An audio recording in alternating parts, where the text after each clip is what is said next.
Welcome to Premier League Predictions Week 36, and I'm going to be predicting all 10 games of Week 36.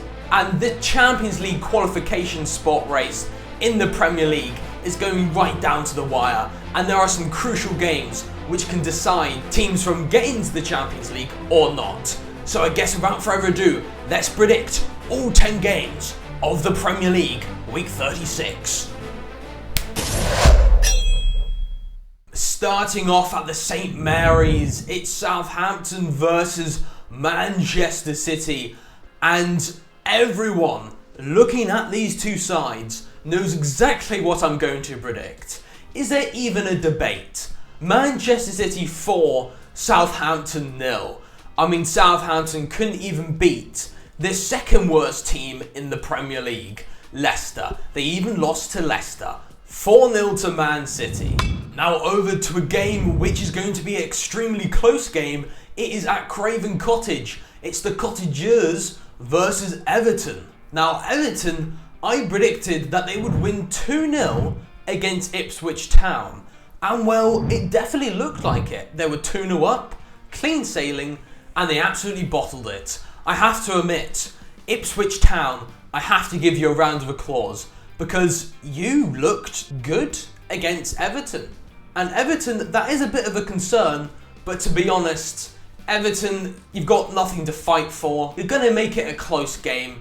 David Moyes has obviously improved something at the club, but even though Everton have improved under David Moyes, Fulham on the other hand has probably more to fight for. They still have a chance to finish in 8th position, and if everything goes their way with other teams, they might be able to get Conference League football as low as 8th position, but I don't think it's a guaranteed. And especially at Craven Cottage, I'm going to have to definitely go for the Cottagers. I'm going 1-0, only just about, because that's a classic Everton scoreline. Very low scoring, tight game, and Fulham, not just because they're at home, not just because they probably have a bit more to fight for, I guess you could say, but they are also probably a better side. I mean, overall, they are quite a bit higher up in the table than Everton. So 1-0 seems quite fitting. Over to the Molineux Stadium, where it is Wolverhampton Wanderers taking on Brighton and Hove Albion. Brighton, they did get a point against Newcastle. I thought Newcastle probably deserved a bit more because they definitely looked more of a dominant side. But we'll get on to Newcastle later on in the video. But Brighton, even with the Newcastle draw, which I thought they played okay, and even with a 3-2 win against West Ham, it's not exactly incredibly convincing. Because against West Ham, well, West Ham are in 17th. And they're the worst Premier League side other than the bottom 3 at the moment. So it's not a really impressive result. And before that, they were a bit meh. I have to give it to Brighton, they are still a good side, despite the form. And I'm just thinking, Wolves, they have just been incredibly good ever since Vitor Pereira. I know they lost 1-0 to Man City, but Man City are fighting for more than Wolves. They are fighting for Champions League qualification. So it was understandable that they would lose, and they only just about lost. And honestly, I cannot split the sides. They are equal on paper. Overall, I don't know, I'm swaying more to Wolves. I think Wolves have looked better overall in recent time. Especially now Cunha's back in, they're even better. It feels like everyone links up really well. The manager's plan is easily executed and understood by the players. I am tempted to go Wolves. I have been really impressed with them, especially with Strand Larsen starting to score. But then Brighton still managed to get a draw against Newcastle. I'm going down the middle, 2-2. A Desmond 2-2. I was tempted to change my prediction there, but at the end of it, I just couldn't. It is incredibly hard to split these sides. Over to Portman Road, it is Ipswich Town versus Brentford. Brentford, 2-0 win against Nottingham Forest. Entertaining game against Manchester United, winning 4-3. And Brentford, what an incredible job Thomas Frank has done. And I don't see why Brentford can't win this game. They scored plenty of goals, and they've got a couple of wins. Ipswich, they're going to give it a good go. It'll probably be a 1-1 draw partway through the game, maybe at half time or the 50, 60th minute mark. Because Ipswich, I was decently impressed with you against Everton. To get on the comeback like that, Oh, and Enciso, I said when he joined Ipswich, he was an incredible signing, and he is. I mean, he scored an absolute screamer against Everton, and Ipswich could definitely get a draw. Despite them being relegated, I don't see why they can't. But Brentford, you beat Nottingham Forest, 3-1 to Brentford. I mean, Yohan Wissa and Brian Mbeumo are two players which carry the team. And then you've got young prospects like Kevin Schade, which is going to be helping out on the attack. And to combine all of it together, they have a side that works as a team really well. It doesn't matter about the other quality of the players and the squad depth. When you've got a team that works well together, that has a good morale, and you've got a great manager in Thomas Frank, Brentford cook. And that's what's going to happen in this game. 3-1 to Brentford. Over to the Vitality Stadium, it is AFC Bournemouth versus Aston Villa. Again, Bournemouth is another one of those teams that could finish in 8th position and get Conference League football. And Aston Villa are another one of those teams that could even get Champions League football. So both these sides are definitely going to be fighting. And Bournemouth, you won 2-1 against Arsenal. Now, I think it was a bit of both. Bournemouth were decent in that game, but also was just Arsenal's incompetence at scoring goals. But this one is going to be a close game. Now, Bournemouth haven't completely shocked me massively in recent time. They have been good, but just not great or amazing. Whilst Aston Villa has been cooking. They have been absolutely pounding last ounces of their energy to get Champions League football again. And they won against Fulham, which was a seriously good win. And I feel like the better team is obviously Aston Villa. It's simple just saying that. But if we look at it into further, Tielemans, that's where we're looking it into.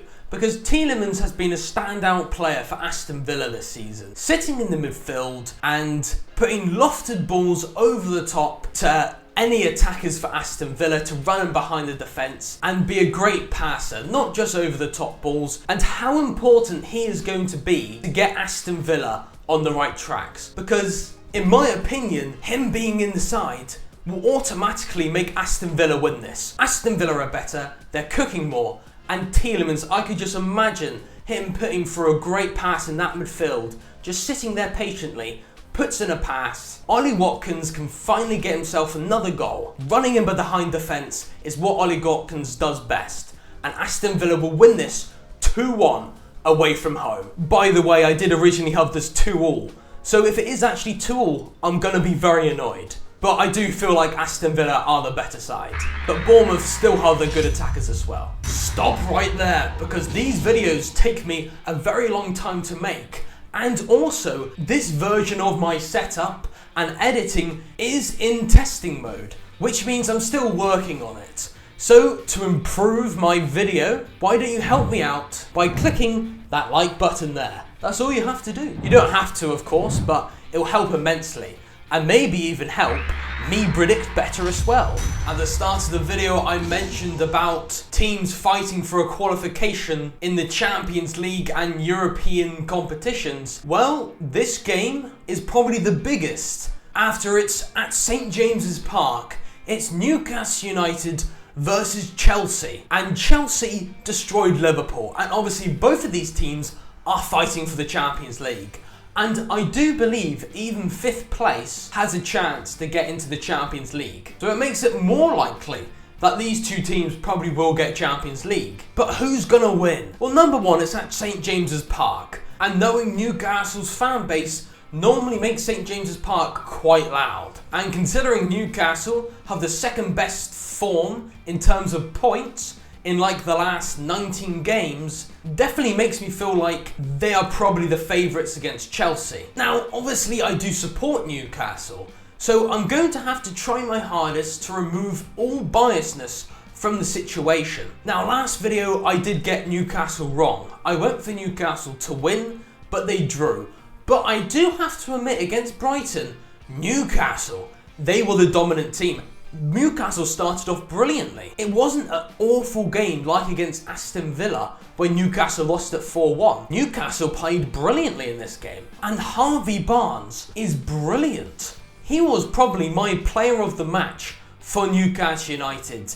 Isak was a bit quiet though. Some of the decision making in the final third was a bit off for Newcastle, and that's why I feel like Newcastle are not going to win.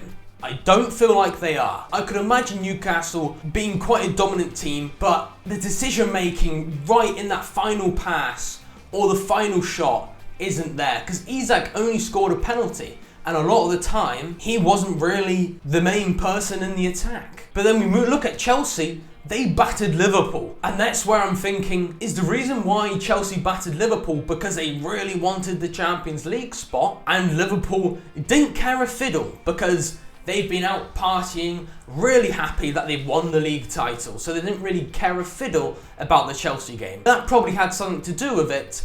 But still, it was an incredible good win. Cole Palmer looks back to himself, and that's why it feels a bit concerning. Chelsea feels like a determination switch has changed. So it feels like Chelsea might be able to win, but I can't go for Chelsea to win because Newcastle are also fighting, and I still feel like Newcastle are gonna put up a good dominant performance. But I feel like so are Chelsea. It's impossible to split them. 1-1 between Newcastle and Chelsea. Honestly, as a Newcastle fan, a draw I don't think would be the end of the world. We still have a chance if it does happen to be a draw. But trust me, Newcastle are probably going to win, because that normally happens when I go against Newcastle. Come on the tune! Look at that trophy over there. That trophy there. That's Newcastle's. Yes! And soon, Newcastle are going to qualify for the Champions League. And this next game, not many people are going to be looking forward to it. Old Trafford, Manchester United versus West Ham United. Both sides are in the bottom half, and both sides have fallen under expectations. I was thinking Man United would finish in 8th. They're finishing in 14th. West Ham, I think I put like in 11th or 10th. They're in 17th. I mean, they are falling under expectations, and I could see this being a draw. Both teams a bit meh. Both teams going to draw. 1-1 between Man United and West Ham. I mean, what doesn't help Man United is how young their side is and how inexperienced it is. So it's definitely going to be low scoring. And West Ham, with Graham Potter, has improved the defence. So another reason why this is going to be low scoring. I'm even tempted to go for 0-0, but I'll go for 1-1. Over to the City ground, it is Nottingham Forest versus Leicester City, and Nottingham Forest got themselves a draw against Crystal Palace. And I'm kind of happy that Nottingham Forest are dropping points. Now you might feel like I just don't like Nottingham Forest by what I just said there, and how I predicted Nottingham Forest throughout the entire season. Well, no, I'm completely fine with Nottingham Forest. I like Nottingham Forest. It's just my opinion and prediction that seems to always go against them more often than it actually is. And the reason why I'm happy that they're dropping points is because it gives Newcastle more of a chance to get into Champions League next season. But I'm gonna have to come back to reality here. Nottingham Forest 1, Leicester City 0. 1-0 to Nottingham Forest. I mean, I think it's going to be low scoring. Leicester are going to give it at all. And Jamie Vardy, I don't think is going to score in this one, because I think Nottingham Forest has enough defensive capability against Leicester to stop them. But I feel like Jamie Vardy surely has to get his 200th Premier League goal. He has to, but not in this game against a great defence of Nottingham Forest. And well done Leicester for finally getting a win. But Nottingham Forest are obviously better. Over to the Tottenham Hotspur Stadium. It's Tottenham Hotspur versus Crystal Palace. Now Tottenham Hotspur, the only thing you care about is facing Man United in the final. Yes, I know, at the time of recording, the second leg of the Europa League has not actually been played out. This is recorded one day before the second leg of the Europa League. So they haven't played out yet.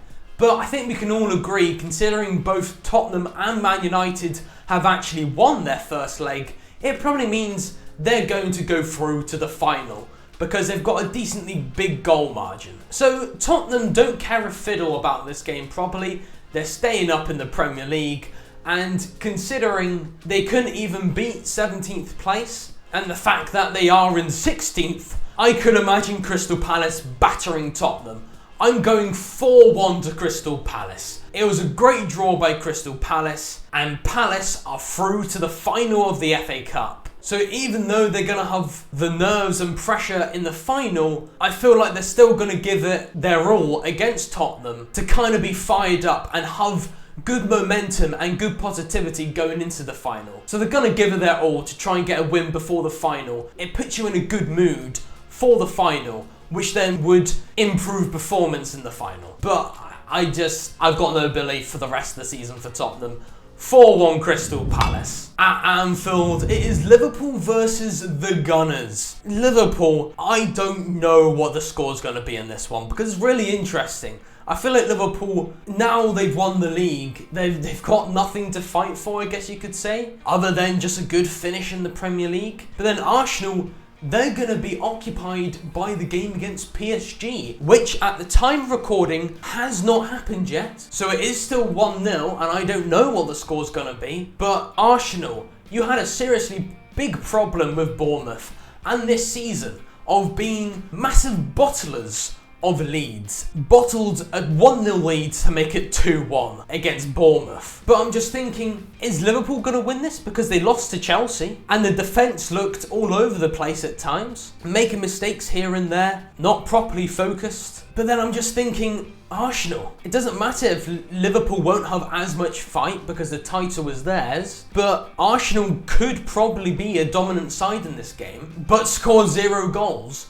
Because they just struggle to score so many times. They could play brilliantly, but just can't shoot. It's just shooting. That's all it needs to improve. So I could imagine Arsenal dominate. It's 0-0 at half time. Salah gets his classic second half goal. Liverpool win 1-0, and that's it. Salah with the goal in the second half, which he normally gets second half goals more than first half goals. Over to goal of game week 35, and I'm giving it to Enciso. No one can deny this goal of being goal of the week. It is. What a screamer, and what a player.